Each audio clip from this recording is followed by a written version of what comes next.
Hi hello नमस्कार सर्वांना. Good morning. तर कसे आहात तुम्ही सर्व? आशा करते की तुम्ही सर्व मजेत असाल.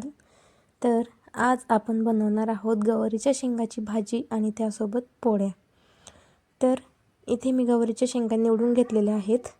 तर आता याला आपल्याला पाण्यामध्ये टाकायचं आहे, म्हणजे धुवून काढायच्या आहेत. तर इथे मी अगोदरसुद्धा धुतलेल्या होत्या निसायच्या अगोदर, आणि आता निसून घेतल्यानंतरसुद्धा मी वाटीमध्ये टाकून त्याच्यामध्ये पाणी घालत आहे 1 ग्लासभर, आणि तशाच ठेवून देत आहे बाजूला. चला तर मग आता सुरुवात करूया आपल्या रेसिपीला.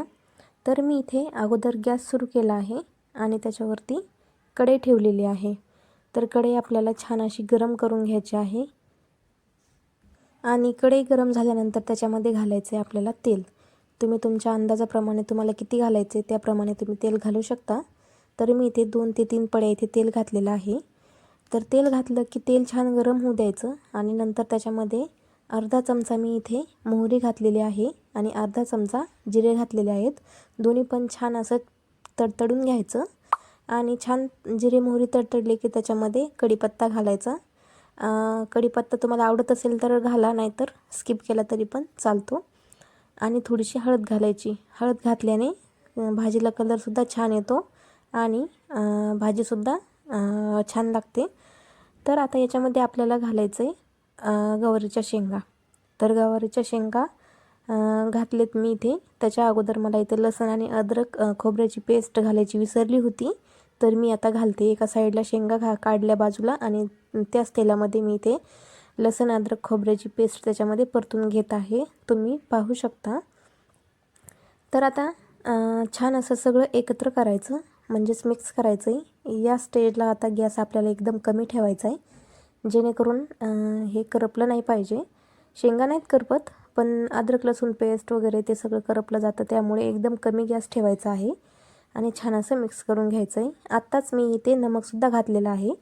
नमकने काय होतं, थोडंसं पाणी सुटतं आणि छान अशा शेंगा परतल्यासुद्धा जातात आणि टेस्टसुद्धा खूप छान लागते. तर आता याच्यामध्ये घालायचे आपल्याला मसाले घालायचेत. तर मी इथे जास्त काही मसाले जास्त वापरत नाही आहे. उन्हाळ्यामध्ये जास्त मसाल्याच्या भाज्यासुद्धा नाही खाऊ वाटत. तर मी इथे फक्त लाल मिरची पावडर आणि आपला जो घरी केलेला काळा मसाला असतो ना, तो घातलेला आहे. आणि गॅस एकदम कमी करायचा आहे, जेणेकरून मसालेसुद्धा आपले हे परतले नाही पाहिजेत. मसाले म्हणण्यापेक्षा आपण जास्त काही मसाले नाही घातले, फक्त लाल मिरची पावडर आणि काळा मसाला थोडासा. तर छान असं परतलेलं आहे, आणि आता त्याच्यामध्ये घालायचं आहे आपल्याला पाणी. तरी मी इथे साधारणतः 2 ग्लास पाणी घातलेलं आहे. तुम्ही तुमच्या अंदाजाप्रमाणे तुम्हाला भाजी किती करायची आहे त्याच्याप्रमाणे तुम्ही पाणी घालू शकता. तर मी आता त्याच्यामध्ये शेंगदाण्याचा कूट घालणार आहे. तर मी इथे शेंगदाण्याचा कूट करून घेतलेला आहे. खूप सारा करून घेतलेला होता, 1 डब्बाभर, पण तो आता संपत आलेला आहे. काय होतं, जेणेकरून आपण शेंगदाण्याचा कूट जर करून ठेवला ना, ऐन वेळेला आपल्याला तो कामी येतो, त्यामुळे. तर आता इथे छान अशी एक उकळी आणून घेतलेली आहे भाजीला, छान मस्तपैकी तुम्ही पाहू शकता. आणि आता उकळी आल्यानंतरच आपल्याला याच्यामध्ये शेंगदाण्याचा कूट घालायचा आहे. तर तुम्ही पाहू शकता एकदम छान अशी उकळी आलेली आहे. आता त्याच्यामध्ये घालते मी शेंगदाण्याचा कूट. तुम्हाला भाजी जेवढी घट्टसर करायची आहे तेवढं थोडासा जास्त शेंगदाण्याचा कूट टाकायचा, आणि थोडी पातळ हवी असेल तर थोडा कमी टाकला तरी पण चालतो. तर मी इथे थोडासा कमीच घातलेला आहे. आमच्या इथे थोडीशी पातळ भाजी लागते, त्यामुळे जास्त घट्टसर नाही आवडत. तर थोडासा आणखी कूट टाकला आणि छान असं मिक्स करून घेतलं. तर आता आपल्याला एकदम कमी गॅस करायचा आहे, आणि कमी गॅसवरती ही भाजी शिजवून घ्यायची आहे.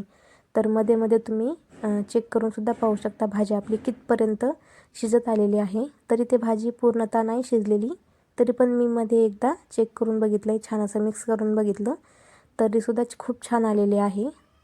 तर आत्ता पाहू शकता एकदम छान अशी आपली भाजी शिजलेली आहे. मी तुम्हाला मिक्स करून दाखवते.